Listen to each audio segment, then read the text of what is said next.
I'm Matt. And I'm Becca, and this is your tech news update. This week we've got life logging, everything everywhere, and a service station in space. But first, the new iPads. This week sees the launch of the iPads. Announced last week, the new iPad, alongside the iPad mini, are poised to spoil sales of competing tablets. At least, that seems to be Apple's plan. Despite earlier assertions from Apple that a smaller iPad didn't make sense, the fact that Apple's competitors have been doing well with smaller tablets seems to have forced its hand. Even still, critics say that the iPad mini is underpowered and overpriced compared to offerings from Amazon and Google.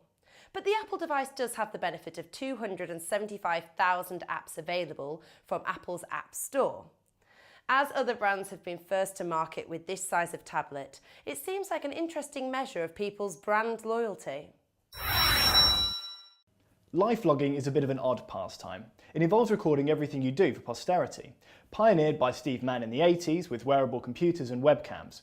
Of course, technology has moved on now, and soon life loggers will be able to buy a dedicated life logging device. The MemoTome is a postage-sized stamped device which combines a camera, GPS and accelerometer.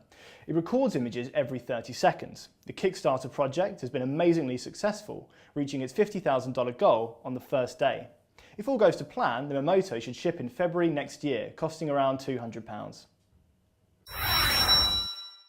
4G is finally with us in the UK.